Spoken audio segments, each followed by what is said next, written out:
My channel. MSc first semester में हम spectroscopy की स्टडी कर रहे थे। स्पेक्ट्रोस्कोपी में जो हमारा लास्ट लेक्चर में जो बताया था, मैंने मास स्पेक्ट्रोमेट्री को एक्सप्लेन किया था और उसका इंस्ट्रूमेंटेशन को एक्सप्लेन कर चुका था कि जो उसका इंस्ट्रूमेंट था, उसका डायग्राम वगैरह था, तो मैंने लास्ट वीडियो में उस चीज को एक्सप्लेन कर दिया था। उसके बाद जो हमारा नेक्स्ट टॉपिक जो आता है कि मेजरमेंट टेक्निक आता है। मेजरमेंट टेक्निक्स में जो आपके टॉपिक्स में लिखा हुआ है, तीन चीजें लिखी हुई है कि measurement techniques, electron ionisation technique EI लिखा हुआ है, जहां पर CI का मतलब है केमिकल आयनाइजेशन टेक्निक, वहां पे FD लिखा हुआ है, फिर डिसॉर्प्शन लिखा हुआ है, फिर उसके बाद एक है FAB, फिर एटम बम्बार्डमेंट। तो FAB यहाँ पे वहां उसने 4 टेक्निक लिखी हुई है बस, फिर उसके बाद मॉलिक्यूलर आयन लिखा हुआ है आगे। लेकिन जो मेजरमेंट टेक्निक है FEI, CI, FD और FAB, तो ये टॉपिक में जस्ट इतनी चीज लिखी हुई है। अब देखिए जो ये होती क्या है कि इलेक्ट्रॉन EI का मतलब इलेक्ट्रॉन आयनाइजेशन टेक्निक होती है, CI का मतलब केमिकल आयनाइजेशन टेक्निक होती है, FD field desorption ionisation technique होती है, FAB atom bombardment ionisation technique होती है, ये भी आयनाइजेशन टेक्निक होती है। अब देखिए जो जब मैंने लास्ट वीडियो में मास स्पेक्ट्रोमेट्री पढ़ाया था, मास स्पेक्ट्रोमेट्री अगर आपने पढ़ा है तो ये वाला भी आपको मतलब ये वाला याद करने के लिए बहुत इजी हो जाएगा, इजीली आप याद कर लोगे, उसको इजीली समझ भी सकते हो।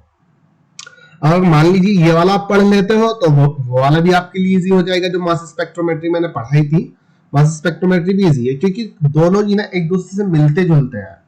Mass spectrometry and measurement technique में जो 4 ऑप्शन उन्होंने दिए, 4 टेक्निक जो दी हुई है, जनरली वो एमएससी के सिलेबस में 4 टेक्निक के बारे में बात कर रहा है। इलेक्ट्रॉन आयनाइजेशन, ये EI, CI, FD and FAB 4 technique के बारे में वो बात कर रहा है। अगर वो पढ़ लोगे तो आपको ये भी मतलब इजी हो जाएगा। अगर इसको कर लोगे तो उसको भी जस्ट पढ़ना पड़ेगा, मतलब अगर आप इस पे भी ये वाला याद कर लीजिए तो वो वाला याद करना आपके लिए थोड़ा सा इजी हो जाएगा। बस जस्ट आपको डायग्राम उसमें समझना था, जो मैंने डायग्राम सबसे फर्स्ट लेक्चर में आपको बताया था। तो वही बात करते हैं कि आयनाइजेशन टेक्निक की बात करते हैं, लेकिन वहां पे वो मेजरमेंट टेक्निक लिखा हुआ है उसने। अब जो मेजरमेंट टेक्निक होती है यही आयनाइजेशन टेक्निक होती है। ये जो है ना EI, CI, FD, FAB, ये क्या है, एक आयनाइजेशन टेक्निक है। आयनाइजेशन क्या था, सैंपल का आयनाइजेशन किया जाता था, जो लास्ट लेक्चर में मैंने बताया था। सैंपल को पहले इंजेक्ट किया जाता है, अगर वो लिक्विड या सॉलिड फॉर्म में है तो सैंपल को इवोपोराइज किया जाता है, मतलब गैसेस फॉर्म में कन्वर्ट किया जाता है। अगर वो ऑलरेडी गैसेस फॉर्म में होता है तो उसका इलेक्ट्रॉन आयनाइजेशन किया जाता है, जो इलेक्ट्रॉन के बम्बार्डमेंट द्वारा होता है। फिर उसके बाद एसिलेशन चैम्बर में चला जाता था, फिर वहां उसके बाद डिफ्लेक्शन हो जाता था। डिफ्लेक्शन के बाद उसको मास एनालाइजर कर लिया जाता था। मास एनालाइजर के बाद वो डिटेक्शन में जाता था, डिटेक्शन में बहुत ज्यादा डिटेक्ट कर लिया जाता था डिटेक्टर के द्वारा। उसके बाद हमें एक स्पेक्ट्रम देखने को मिल जाता था, जो स्क्रीन में रिकॉर्ड हो जाता था, स्क्रीन में रिकॉर्ड हो जाता था। तो वही चीज अब यहाँ पे टॉपिक जो आता है ना, टॉपिक में जो आ रहा है, या तो ये कह सकता है कि आयनाइजेशन टेक्निक को एक्सप्लेन कीजिए, आयनाइजेशन टेक्निक्स क्या होती है, या कह सकता है कि मेजरमेंट टेक्निक्स आप क्या समझते हैं, या कह सकता है कि mass spectrometry measurement technique. What do you understand of mass spectrometry measurement technique. Mass को मेजरमेंट करने वाली जो मास स्पेक्ट्रोमेट्री जो मास को मेजरमेंट करती है, उस टेक्निक के बारे में आप बताइए, या आयनाइजेशन टेक्निक भी कह सकता है वो। फिर उसके बाद अगर अलग अलग भी नाम लिख के दे सकता है, तो explain the EI, CI, FD, FAB। अब देखिए ये तो मैंने बता दिया क्या होती है, ये सैंपल को आयनाइज करने वाली टेक्निक्स होती है, जो सैंपल को आयनाइज करती है। जब सैंपल को आयनाइज किया जाता है, इसके बेस पे ही हमें स्पेक्ट्रम देखने को मिलता है। जो मास स्पेक्ट्रम हमें मिलता है, जो एक स्क्रीन में मास स्पेक्ट्रम हमें देखने को मिलता है, कि वो आयनाइजेशन टेक्निक पे ही डिपेंडेंट होता है। आयनाइजेशन टेक्निक पे डिपेंडेंट होता है। इस टॉपिक में जो मैं आपको पढ़ाऊंगा, एक तो ये पढ़ाऊंगा कि आयनाइजेशन टेक्निक क्या होती है, फिर आयनाइजेशन टेक्निक किस चीज पे डिपेंडेंट होती है ना। तो उसके बाद टाइप ऑफ आयनाइजेशन पढ़ाऊंगा कि टाइप ऑफ आयनाइजेशन क्या है, वो टाइप ऑफ आयनाइजेशन मेथड कितने टाइप्स के होते हैं, किस चीज पे डिपेंडेंट होते हैं, मतलब किसके बेसिस पे वो डिवाइडेड होते हैं। यहाँ पे तीन फेज में डिवाइडेड होते हैं, और गैस फेज में होते हैं, डिसॉर्प्शन में होते हैं, इवोपोरेटिव में होते हैं। इस चीज को एक्सप्लेन करूंगा। फिर इन तीनों चीजों को मैं थोड़ा डिटेल में एक्सप्लेन करूंगा। गैस, जैसे gas phase gas phase ionisation technique है, उसमें इलेक्ट्रॉन आयोनाइजेशन टेक्निक आती है, केमिकल आयोनाइजेशन टेक्निक आती है। इसको मैं इलेक्ट्रॉन आयोनाइजेशन को एक अच्छे से एक्सप्लेन करूंगा, केमिकल आयोनाइजेशन को एक्सप्लेन करूंगा। फिर डिसऑप्शन आयोनाइजेशन टेक्निक आती है, ये कितने, ये 3 पार्ट में डिवाइडेड होती है, एफडी, एफएबी, माल्टी। तो इन सबको मैं अलग अलग अच्छे से एक्सप्लेन करूंगा। फिर उसके बाद इवोपरेटिव जो आती है, इवोपरेटिव जो टेक्निक्स होती है, इवोपरेटिव आयोनाइजेशन टेक्निक होती है, ये भी 4 पार्ट में डिवाइडेड होती है, टीएसआई, ईएसआई, एपीसीआई, एपीपीआई। लेकिन ये पूछा नहीं है उसने, इवोपरेटिव वाला नहीं पूछा, वो जनरली जो बात कर रहा है ईआई, सीआई, एफडी, एफएबी, मतलब डिसऑप्शन वाली और गैस फेस वाला आयोनाइजेशन टेक्निक की वो बात कर रहा है, जो हमारे सिलेबस में बात कर रहा है। तो हम इस लेक्चर में ये पढ़ लेंगे, फिर उसके बाद यहाँ पर थोड़ा सा इसका एग्जांपल पढ़ लेंगे जो गैसेस फेस के हैं। यहाँ हम इसका डायग्राम ले लेंगे जो इलेक्ट्रॉन आयोनाइजेशन टेक्निक का होता है। अभी जो डायग्राम जो बनाया है मैंने, जो सबसे फर्स्ट लेक्चर में आपको इंस्ट्रूमेंट्स मैंने पढ़ाया था, जिसमें मास स्पेक्ट्रोमेट्री का इंस्ट्रूमेंट था, जिसमें सैंपल का आयोनाइजेशन, फिर उसके बाद सैंपल का आयोनाइजेशन, एसिलेशन, फिर उसके बाद डिफ्लेक्शन, फिर डिटेक्टर के द्वारा डिटेक्ट करना, फिर उसके बाद उसका एक स्पेक्ट्रम मिल जाना। तो जो शुरू वाला जो पोर्शन होता है आयोनाइजेशन जो चैम्बर होता है, और इसमें एसिलेशन चैम्बर, इसमें सिर्फ 2 चैम्बर मैंने दिखा रखे हैं। ये क्या है मैंने लास्ट वीडियो में भी बताए थे, लेकिन मैं इस लेक्चर में आगे इसको बताऊंगा, इस चीज को एक्सप्लेन यहाँ पर कर दूंगा। तो हम उसके बाद अपने टॉपिक पर जाते हैं। हाँ, क्या आयोनाइजेशन टेक्निक्स आप क्या समझते हैं, या कह सकता है mass spectrometry measurement technique. Ionisation technique आता है, क्वेश्चन लिखा हो, जब भी लिखे कि there are many type of ionisation technique, अगर वो कहता है कि just measurement mass spectrometry measurement technique, there are many type of measurement technique, mass spectrometry measurement technique, या और किस तरीके से इस क्वेश्चन को दे सकता है वो, F what do instead of EICI FD FAB, EICI FD FAB is a measurement mass measurement technique. ये मास मेजरमेंट टेक्निक है, it is known as ionisation technique. इसको आयोनाइजेशन टेक्निक के नाम से भी जाना जाता है। फिर सबसे पहले हम बात कर लेते हैं कि अब जो हमें जो लिखना है कि आयोनाइजेशन टेक्निक क्या होती है। जैसे मैंने लिखा ना, यहाँ पर आप मास मेजरमेंट टेक्निक भी लिख सकते हो या मेजरमेंट टेक्निक भी लिख सकते हो। हम आयोनाइजेशन टेक्निक की यहाँ पे बात करते हैं। तो हमें जो क्वेश्चन बनता है हमारा, ये बन गया आयोनाइजेशन टेक्निक। अब जो आयोनाइजेशन टेक्निक होती है, इसमें जो हमें सबसे लास्ट में एक मास स्पेक्ट्रम मिलता था, जब हमारा सैंपल जो मैंने लास्ट वीडियो में बताया, देखिए पहला वाला लेक्चर समझना पड़ेगा आपको, ये वाला थोड़ा इजी हो जाएगा, उसी के थ्रू ये वाला भी आपका याद हो जाएगा, बस इसको पढ़ना पड़ेगा।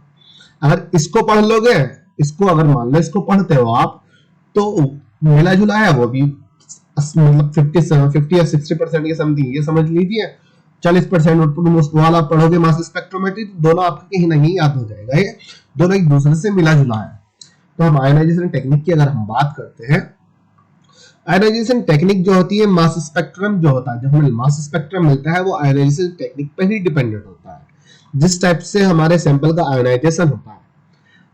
आयोनाइजेशन टेक्निक में सैंपल का आयोनाइजेशन किया जाता है। आयोनाइजेशन का मतलब होता है जो सैंपल जो होता है हमारा न्यूट्रल होता है, मतलब मॉलिक्यूल्स होता है। जब सैंपल मॉलिक्यूल से मॉलिक्यूलर आयन में कन्वर्ट हो जाता है, मतलब उस पे पॉजिटिव नेगेटिव, उस पे पॉजिटिव चार्ज आ जाते हैं, पॉजिटिव रेडिकल चार्ज आ जाता है, उससे एक इलेक्ट्रॉन को एमिट कर लिया जाता है, मतलब वो आयन में कन्वर्ट हो जाता है। आयन का मतलब नॉर्मली ये होता है नेगेटिव या पॉजिटिव आयन में कन्वर्ट होता है। लेकिन जो हम मास स्पेक्ट्रोमेट्री में पढ़ते हैं, तो मास स्पेक्ट्रोमेट्री में हम पॉजिटिव आयन का यूज करते हैं, तो पॉजिटिव आयन में ही कन्वर्ट होता है मास स्पेक्ट्रोमेट्री में। तो आयोनाइजेशन टेक्निक के बेस पे हमें स्पेक्ट्रम मिलता है। अब जब ये जो हमारा जो सैंपल होता है, सैंपल का उसके बाद जब स्पेक्ट्रम जो मिलता है हमें उसके मास के बेस पे मिलता है, आयन नंबर तथा मास, जो मॉलिक्यूलर आयन होता है उसका एटॉमिक मास कितना होता है, मॉलिक्यूलर वेट कितना होता है, या आप कह सकते हैं एटॉमिक मास कितना होता है, और उसका जो चार्जेस होते हैं, चार्ज कितने होते हैं, उसके बेस पे हमें स्पेक्ट्रम मिल जाता है। तो वही चीज यहाँ पे थ्योरी में उसने लिखी है, mass spectrum is dependent on the ionisation technique, sample will be ionised before calculate the mass and charge of the ion. क्या लिखा उसने लिखा कि जो मास स्पेक्ट्रम होता है, mass spectrum is dependent on the ionisation technique, mass spectrum ionisation technique पर dependent होता है। Sample will be ionised before calculate the mass and charge of the ion. Sample पहले आयोनाइज्ड होता है, मतलब जो मास होता है तो charge of the molecular ion का मास द चार्ज होता है, उसके कैलकुलेट करने से पहले, उसके कैलकुलेट होने से पहले ही सैंपल आयोनाइज्ड होता है। वो ऑब्वियसली जब हमने इंस्ट्रूमेंट्स पढ़ा था पहले सैंपल आयोनाइज्ड हुआ था, डिफ्लेक्शन हुआ था, जो डिफ्लेक्शन हुआ था उसके मास के बेस पर हुआ था, वो उसके मोलिकुलर वेट के बेस पर ही डिफ्लेक्शन हुआ था। जिसका मोलिकुलर वेट कम था वो कम डिफ्लेक्शन हो रहा था, सॉरी जिसका मोलिकुलर वेट ज्यादा था वो कम डिफ्लेक्ट हो रहा था। ये मैंने सबसे स्टार्टिंग वाली वीडियो में बता दिया था। तो फिर उसके बाद आता है कि therefore there are many techniques which ionise the molecule. वो चीज यहाँ पे इसने लिख दी कि यहाँ पे बहुत सारे टेक्निक्स है जो सैंपल को या मॉलिक्यूल को आयोनाइज करती है। उसने फिर यहाँ पे लिखी कि ionisation technique is dependent on the two part. यहाँ पे जो लिखा ना कि divided into two part, divide नहीं लिखना है यहाँ पे, डिपेंडेंट लिखिए यहाँ पर, कि क्योंकि जो आयोनाइजेशन टेक्निक होती है वो हार्ड आयोनाइजेशन टेक्निक और सॉफ्ट आयोनाइजेशन टेक्निक पे डिपेंड होती है। या चलो डिवाइडेड भी कह सकते हो, दो पार्ट में डिवाइडेड होती है, hard ionisation technique, soft ionisation technique. जो हार्ड सैंपल होता है वो हार्ड आयोनाइजेशन टेक्निक का यूज किया जाता है, जिसमें सॉफ्ट सैंपल का यूज किया जाता है उसमें उसे सॉफ्ट आयोनाइजेशन टेक्निक कहते हैं। ठीक है ना। Ionisation technique is divided into two part, hard ionisation technique and soft ionisation technique. Hard ionisation technique की अगर हम बात करें, हार्ड से अब देखिए यहाँ पे जो यूज किया जा रहा है, हार्ड आयोनाइजेशन टेक्निक का यूज किया जा रहा है। तो हार्ड आयोनाइजेशन टेक्निक से आप समझिए यहाँ पे हाई एनर्जी तो इन्वॉल्व होती है, जो इलेक्ट्रॉन को एमिट करती है, मॉलिक्यूल में से इलेक्ट्रॉन को जो इन्वॉल्व एमिट करती है, हाई एनर्जी इन्वॉल्व होती है, लेकिन हाई एनर्जी यूज नहीं होती है। यूज इलेक्ट्रॉन को एमिट करने के लिए जो एनर्जी जनरली यूज होती है 8 इलेक्ट्रॉन वोल्ट से 15 इलेक्ट्रॉन वोल्ट तक यूज हो जाती है। 8 इलेक्ट्रॉन वोल्ट या 15 इलेक्ट्रॉन वोल्ट, मतलब 8 से 15 इलेक्ट्रॉन वोल्ट की समथिंग की यहाँ पर यूज हो जाती है। लेकिन जो हमारी एक्स्ट्रा एनर्जी बचती है वो जो मॉलिक्यूलर आयन हमारा बनता है, मॉलिक्यूलर आयन को फ्रेगमेंट्स करती है, मतलब उसको उसकी काफी सारे पार्ट में डिवाइडेड उसको कर देती है, ब्रेक कर देती है। ब्रेक करने के लिए एनर्जी यूज हो जाती है। तो हार्ड आयोनाइजेशन टेक्निक जो होती है वो कहती है कि इसमें हाई एनर्जी तो इन्वॉल्व हो रही है, जो मॉलिक्यूल को आयनाइज करने में पार्टिसिपेट ले रही है, जो मॉलिक्यूल को आयनाइज कर रही है, हाई एनर्जी इन्वॉल्व होती है, लेकिन इसमें फ्रेगमेंट्स के नंबर जो होते हैं, जो फ्रेगमेंट्स मॉलिक्यूलर आयन होते हैं उसके नंबर ज्यादा होते हैं, मतलब फ्रेगमेंट्स ज्यादा बनते हैं, मॉलिक्यूलर आयन कम बनते हैं। ऐसा क्यों? ये हार्ड आयोनाइजेशन टेक्निक में होता है, जो हार्ड आयोनाइजेशन टेक्निक होती है। ये चीज यहाँ पे इसने लिखी है, high energy will be involve and number of fragments will be high and number of ion will be low। क्योंकि जो नंबर ऑफ मॉलिक्यूलर आयन हो गए वो कम हो गए, जो नंबर ऑफ फ्रेगमेंट्स हो गए वो ज्यादा हो गए, और इसमें हाई एनर्जी इन्वॉल्व होगी, लेकिन हाई एनर्जी पार्टिसिपेट नहीं लेती, मतलब सभी एनर्जी मॉलिक्यूल को मॉलिक्यूलर आयन में कन्वर्ट करने में पार्टिसिपेट नहीं लेगी। उसमें से 8 से 15 इलेक्ट्रॉन वोल्ट तक यूज होती है, बाकी जो एक्स्ट्रा एनर्जी होती है वो मॉलिक्यूलर आयन को फ्रेगमेंट्स करने के लिए यूज कर दी जाती है। अब जब ये सॉफ्ट आयोनाइजेशन टेक्निक आती है, सॉफ्ट आयोनाइजेशन टेक्निक में जस्ट इसका अपोजिट हो जाता है। इसमें lower energy will be involve, इसमें लोअर एनर्जी इन्वॉल्व होती है, इसमें नंबर ऑफ फ्रेगमेंट्स लो होते हैं, नंबर ऑफ फ्रेगमेंट्स तो कम होते हैं, और number of ion molecular ion ज्यादा होते हैं। जो यहाँ पे लोअर है वो ज्यादा होगा, जो यहाँ पे हायर है वो कम हो जाएगा। एनर्जी भी हाई है तो एनर्जी लो हो जाएगी, फ्रेगमेंट्स के नंबर हायर है तो लोअर हो जाएगी, आयन मॉलिक्यूलर आयन के नंबर लोअर है तो बस हायर हो जाएगी। ये चीज यहाँ पे इतनी चेंज करनी है और कुछ नहीं करना है। Soft ionisation technique, low energy will be reached, यहाँ पे लिखिए low energy will be involve, या आप कह सकते हैं low energy will be reached to the molecule and to the molecule, कि मतलब कम एनर्जी मॉलिक्यूल के पास पहुंचती है, या आप कह सकते हैं मॉलिक्यूल को मॉलिक्यूलर कन्वर्ट में करने के लिए लो एनर्जी की रिक्वायर्ड होती है, या लो एनर्जी इन्वॉल्व होती है। Low energy will be involve and number of fragments will be lower and number of molecular ion will be higher. ये चीज यहाँ पे इसने लिख दी। तो फिर उसके बाद आता है टाइप ऑफ, ये क्या आती है, डिपेंडेंट हो गई थी उसके सैंपल की हार्डनेस पे, सैंपल की सॉफ्टनेस पे, जो दो टेक्निक यहाँ पर डिवाइडेड हो गई थी। फिर उसके बाद ionisation, type of ionisation technique आती है, और जो टाइप ऑफ आयोनाइजेशन टेक्निक होती है ये 3 पार्ट में डिवाइडेड होती है। अब जो 3 पार्ट जो होते हैं, ये 3 पार्ट भी कुछ पार्ट में डिवाइडेड होते हैं। ये 3 पार्ट क्या होते हैं कि कुछ पार्ट में, हाँ, डिवाइडेड होते हैं। या आप कह सकते हैं कि आयनाइजेशन टेक्निक कुछ प्रिंसिपल पे डिपेंडेंट होती है। जो आयनाइजेशन टेक्निक होती है कुछ पार्ट पे डिवाइडेड होती है, आप कह सकते हैं कुछ पार्ट से डिपेंडेंट होती है, या आप कह सकते हो कि कुछ प्रिंसिपल पे डिपेंडेंट होती है। जैसे गैसियस आयनाइजेशन होता है, डिसॉर्प्शन आयनाइजेशन होता है, इवोपोरेटिव आयनाइजेशन टेक्निक होती है। वही चीज यहाँ पे इसने लिखी, टाइप ऑफ आयनाइजेशन मेथड या टाइप ऑफ आयनाइजेशन टेक्निक। फिर उसने यहाँ पे जो उसका आंसर लिखा उसने लिखा कि आयनाइजेशन टेक्निक या ionisation method is divided into three part. Ionisation technique 3 part में डिवाइडेड होती है। ये ionisation technique is dependent on the three part पे डिपेंडेंट होती है। गैसियस आयनाइजेशन टेक्निक होती है, डिसॉर्प्शन आयनाइजेशन टेक्निक होती है, इवोपोरेटिव आयनाइजेशन टेक्निक होती है। अब जो गैसियस आयनाइजेशन टेक्निक होती है ये कुछ पार्ट में डिवाइडेड होती है, 2 पार्ट में समथिंग। जो डिसॉर्प्शन आयनाइजेशन टेक्निक होती है 3 पार्ट में डिवाइडेड होती है। इवोपोरेटिव आयनाइजेशन टेक्निक जो होती है ये तकरीबन 4 पार्ट में डिवाइडेड हो जाती है। इसको हम आगे देख लेते हैं। तो यहाँ पर हमने इसको थोड़ा इस तरीके से इसका यहाँ पर उसको डिवाइड कर लिया। कोई जरूरी नहीं आप इसी तरीके से करो, आप अपने अकॉर्डिंग भी कर सकते हो। गैस फेस यहाँ पे लिखिए, डिसॉर्प्शन को नीचे लिख लीजिए, इवोपोरेटिव को नीचे लिख लीजिए। सिर्फ मैंने 3 लाइन में इसको एक साथ में डिवाइडेड कर दिया, पता नहीं क्यों किया, लेकिन ये जरूरी नहीं है कि इसी तरीके से लिखो। आप इसको सीधा सीधा इस तरीके से लिख सकते हैं। गैस फेस को ऊपर लिखिए, डिसॉर्प्शन को इसके नीचे कर दीजिए, इवोपोरेटिव को जैसा भी आपको इजी लगे उस तरीके से कर लीजिए। तो अब यहाँ पे आता है कि type of ionisation technique 3 part में डिवाइडेड होती है। Gaseous phase ionisation technique, desorption ionisation technique, evaporative ionisation technique. अब जो गैस फेस आयनाइजेशन टेक्निक होती है ये 2 पार्ट में डिवाइडेड होती है। इलेक्ट्रॉन आयनाइजेशन टेक्निक होती है, केमिकल आयनाइजेशन टेक्निक होती है। और जो डिसॉर्प्शन आयनाइजेशन टेक्निक होती है 3 पार्ट में डिवाइडेड होती है। FD field desorption ionisation technique होती है। FAB fast atom bombardment technique होती है, जिसमें फास्ट इलेक्ट्रॉन की बम्बार्डमेंट की जाती है। FEV fast atom bombardment technique होती है। MALDI matrix assisted laser desorption ionisation technique होती है। Matrix assisted laser desorption ionisation technique होती है। इवोपोरेटिव टेक्निक जो होती है 4 पार्ट में डिवाइडेड होती है। TSI thermosphere ionisation technique, ESI electrosphere ionisation technique, APCI APPI. अब देखिए इवोपोरेटिव ये हम स्टडी नहीं करेंगे क्योंकि हमारे साथ सिलेबस में वो इन्वॉल्व नहीं हो रहा है, लेकिन 2 फेस को वो दे रहा, जो 2 आयनाइजेशन टेक्निक को वो दे रहा है, उसने ईआई दिया हुआ है, सीआई दिया हुआ है। इसका मतलब उसने गैस फेस आयनाइजेशन टेक्निक हमारे टॉपिक हमारे सिलेबस में दे दी।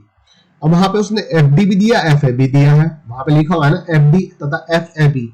तो एफडी एफएबी का मतलब है कि डिसॉर्प्शन आयनाइजेशन टेक्निक भी वो हमारे सिलेबस में दे चुका है। तो हमें यहाँ पर इन 2 टेक्निक का स्टडी कर लेंगे।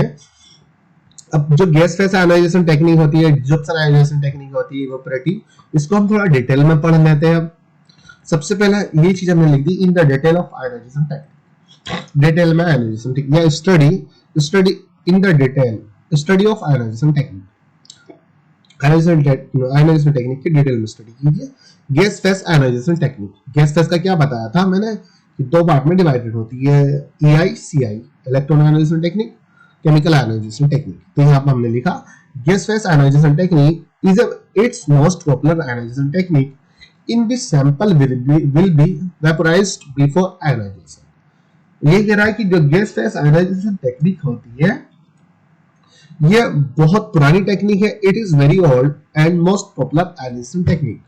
ये बहुत ज्यादा पॉपुलर टेक्निक है जिसमें सैंपल आयनाइज्ड होने से पहले वेपोराइज्ड हो जाता है। जो सैंपल होता है इसमें या तो गैसियस से सैंपल का यूज किया जाता है, जो गैसियस सैंपल होता है।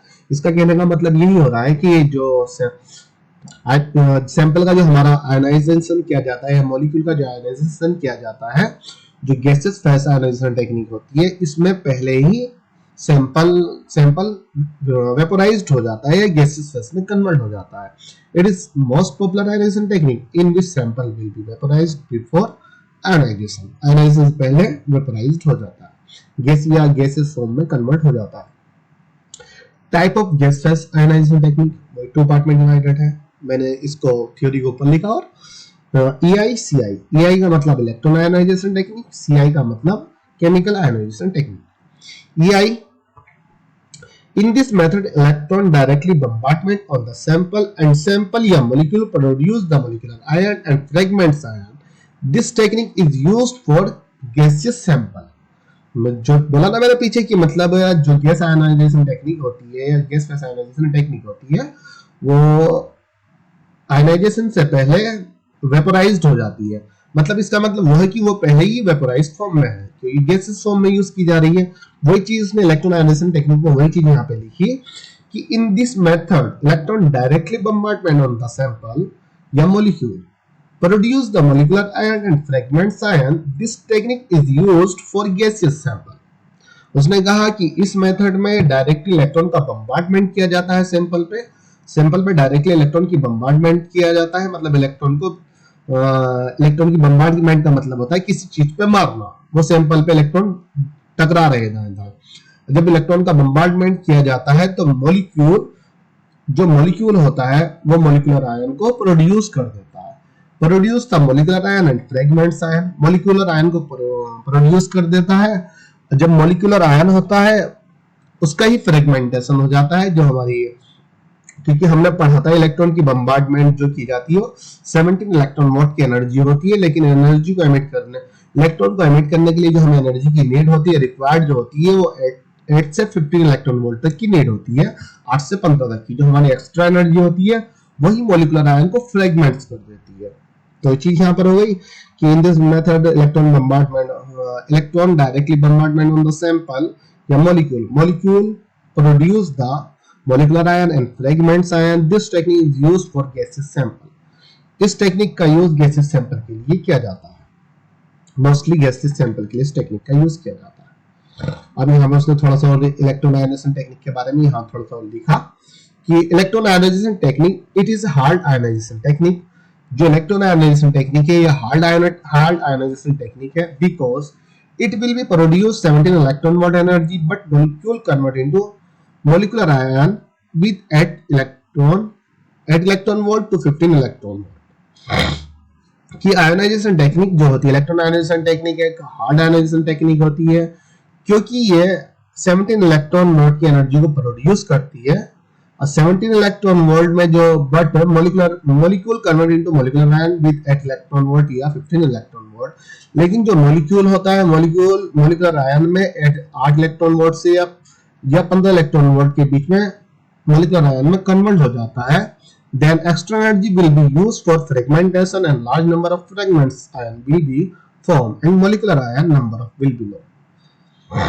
वो कह रहा है कि जब हमें 8 इलेक्ट्रॉन या 15 इलेक्ट्रॉन वोल्ट में मॉलिक्यूलर आयन में कन्वर्ट हो जाता है तो जो एक्स्ट्रा एनर्जी होती है extra energy will be used for fragmentation.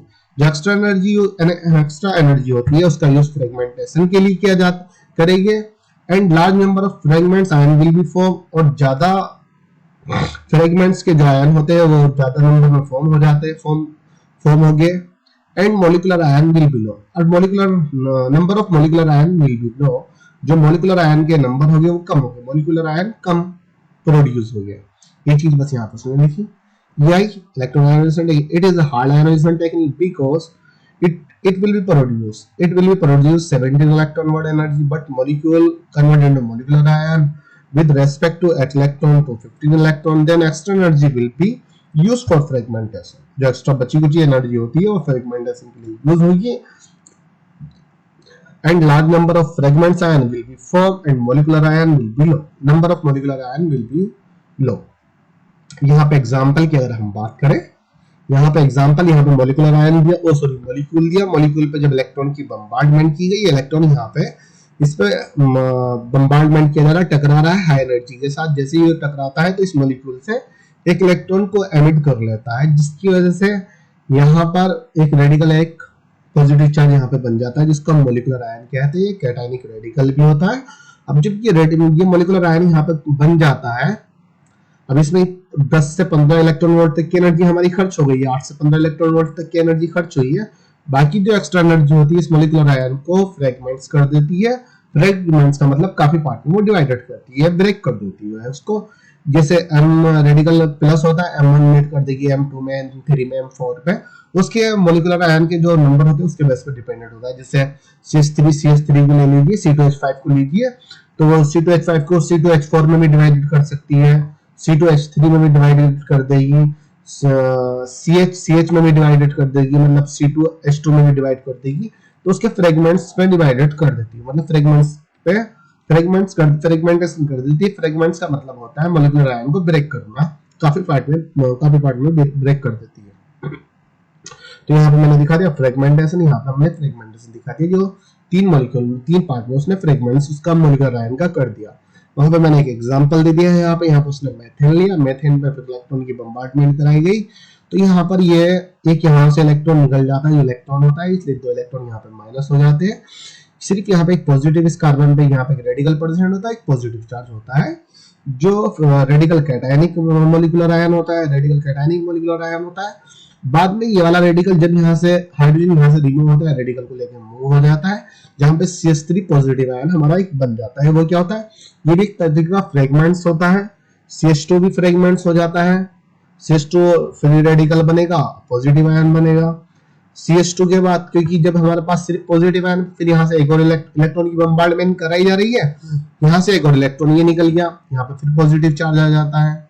Positive charge आने के बाद फिर हाइड्रोजन रेडिकल की फॉर्म में निकल जाता है इस कार्बन में, फिर पॉजिटिव चार्ज CH2 से एक पॉजिटिव चार्ज एक रेडिकल रहता है, फिर बाद में हाइड्रोजन रेडिकल की फॉर्म में निकल जाता है, फिर CH पॉजिटिव चार्ज आ जाता है।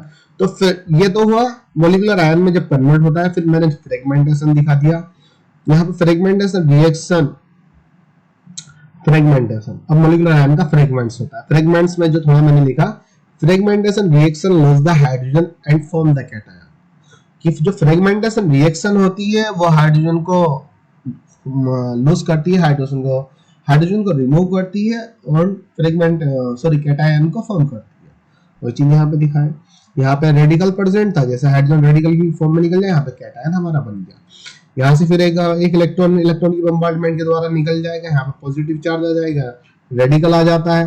तो रेडिकल की फॉर्म में जैसे पहले हाइड्रोजन यहाँ से रिमूव होता है, तो रेडिकल तक कैटायन यहाँ पे CH2 में हमारा मिल जाता है। इसका मास अलग होगा, इसका मास अलग होगा। मास क्या होगा, कार्बन का मास जो होता है 12 होता है, एटॉमिक नंबर 6 होता है, एटॉमिक मास 12 होता है। भाई हाइड्रोजन की बात करें, एटॉमिक नंबर भी 1 होता है, एटॉमिक मास भी 1 होता है, तो 4 हाइड्रोजन 4 होता है, कार्बन का एटॉमिक मास 12 होता है, तो 12 और 4 16 होता है। वही अगर CH3 की अगर हम बात करें, कार्बन के लिए 12 होगा, एक हाइड्रोजन के लिए 1 होगा, 3 हाइड्रोजन के लिए 3 होगा, तो 12 3 15 होगा।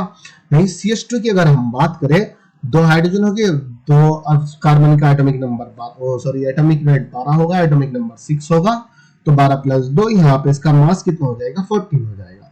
अब यहाँ से जब हाइड्रोजन फिर यहाँ से रिमूव हो जाता है, तो CH पॉजिटिव हमारे यहाँ पर बन जाता है, कार्बन 12, कार्बन का एटॉमिक वेट 12 होगा, हाइड्रोजन का 1 होगा, तो यहाँ पे इसका मास 3 आ जाता है, चार्ज 1 होगा।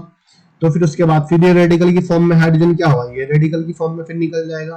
फिर उसके बाद कार्बन पे एक रेडिकल एक पॉजिटिव चार्ज आ जाएगा, जिसका एटॉमिक वेट सिर्फ 12 होता है। तो ये यहाँ पर क्या हुआ, फ्रेगमेंटेशन आयनाइजेशन टेक्निक भी यहाँ पर आ गई। अब ये यहाँ पर आ जाता है कि जो डायग्राम मैंने दिया है, डायग्राम है ये ionisation technique, electron ionisation technique का डायग्राम दिया हुआ है। इलेक्ट्रॉन आयनाइजेशन टेक्निक के डायग्राम को थोड़ा सा समझ लेते हैं। जो मैंने सबसे इंस्ट्रूमेंटेशन सबसे स्टार्टिंग में बताया था ना, बस वही चीज यहाँ पर है और कुछ नहीं है। फिर उसका बस सिर्फ आधा पार्ट मैंने लिया है, जो स्टार्टिंग वाला पार्ट था। यहाँ पे आयनाइजेशन चेंबर था, आयनाइजेशन चेंबर से पहले इसमें एक उस वाले में गैसेस वेपराइजेशन चेंबर भी दिया गया था, जो मॉलिक्यूल को वेपराइज करता था। तो ये आयनाइजेशन चेंबर हुआ। ये यहाँ पे एक्सीलरेशन चेंबर होता है, जो पॉजिटिव आयन को आगे की ओर मूव करता है, यहाँ पे फिर डिफ्लेक्शन हो जाता था। बस हमने इतना पार्ट यहाँ पे ले लिया, एक्सीलरेशन चेंबर और आयनाइजेशन चेंबर ले लिया। यहाँ पे उसने सैंपल इंजेक्शन यहाँ पे लगाया कि इंजेक्टर लगा हुआ है, जहाँ से सैंपल को इंजेक्ट किया जाता है। सैंपल मॉलिक्यूल होता है, यहाँ पे टंगस्टन फिलामेंट लगा हुआ था, यहाँ पे इलेक्ट्रॉन कलेक्टर लगा हुआ था। ये यहाँ पे इलेक्ट्रॉन को कलेक्ट किया जाता है। जो इलेक्ट्रॉन हमारे यहाँ निकलते हैं ना, 2 इलेक्ट्रॉन, ये जो इलेक्ट्रॉन निकल रहे हैं यहाँ पर, इस वाले जो एनोड पाथ जोड़ता है हमारा, क्योंकि एनोड क्या होता है, पॉजिटिव चार्ज में होता है, कैथोड नेगेटिव में होता है, इलेक्ट्रॉन नेगेटिव फॉर्म में निकलते हैं। तो इलेक्ट्रॉन पॉजिटिव नेगेटिव की ओर अट्रैक्ट होता है, तो इलेक्ट्रॉन यहाँ पे कलेक्ट हो जाते हैं। इसको हम आयनाइजेशन चेंबर कहते हैं। यहाँ टंगस्टन फिलामेंट से हीटिंग के द्वारा इलेक्ट्रॉन की बम्बार्डमेंट की जाती है। यहाँ पे इलेक्ट्रोड लगे हुए होते हैं। मॉलिक्यूल पे जैसे जाता है इलेक्ट्रॉन, जैसे इस पे बम्बार्डमेंट करते हैं तो मॉलिक्यूल एक इलेक्ट्रॉन को एमिट कर देता है, जहां पे 2 इलेक्ट्रॉन निकल जाते हैं, -2 इलेक्ट्रॉन। यहाँ पे मैंने पूछा 1 इलेक्ट्रॉन गिरा, 1 2 हो गए। यहाँ पे हमारा मोलिकुलर आयन कन्वर्ट हो जाता है। मोलिकुलर आयन के बाद जो बची हुई एनर्जी होती है हमारे पास, एक्स्ट्रा एनर्जी की वजह से इस मोलिकुलर आयन का फ्रेगमेंटेशन हो जाता है, जहां पे हमने M1 M2 M3 positive molecular ion convert हुआ है। तो उसके बाद यहाँ पे स्लाइड लगी हुई होती है, यहाँ पे पॉजिटिव चार्ज होता है। जब पॉजिटिव चार्ज इन सब पर होता है, इसमें कुछ न्यूट्रल भी होते हैं, रेडिकल फॉर्म में भी होते हैं। जैसे ये आगे की ओर जाते हैं, इन दोनों से जैसे रिपल्सन होता है तो ये स्पीड से आगे की ओर बढ़ा देते हैं। बाकी जो निगेटिव चार्ज पोल यहाँ पर लगे हुए थे, यहाँ पर जो न्यूट्रल वगैरह होते हैं, यहाँ से जो चैम्बर में जो आगे नहीं जाते हैं, सिर्फ पॉजिटिव जो मोलिकुलर आयन होते हैं वही डिटेक्टर के द्वारा डिटेक्ट किए जाते हैं, बाकी को वैक्यूम पंप के द्वारा बाहर निकल जाते हैं। बस ये यहाँ पर इलेक्ट्रोड लगे हुए थे, इलेक्ट्रोड को उसने नाम दे दिया G1 G2 G3। यहाँ पे स्लाइड हुई, ये हुआ एक्सेलरेशन चैम्बर, ये हुआ आयनाइजेशन चैम्बर। बस ये इलेक्ट्रॉन आयनाइजेशन चैम्बर डायग्राम, ये इसका इलेक्ट्रॉन आयनाइजेशन चैम्बर का डायग्राम हो गया। फिर उसके बाद हमारा टॉपिक आता है chemical ionisation technique. Chemical ionisation technique जो है गैसेस फेज की टेक्निक होती है। जो सेकंड नंबर की जो आयनाइजेशन टेक्निक है वो केमिकल आयनाइजेशन टेक्निक है। केमिकल आयनाइजेशन टेक्निक क्या होती है इसको हम नेक्स्ट वीडियो में बताते हैं। Okay, thank you.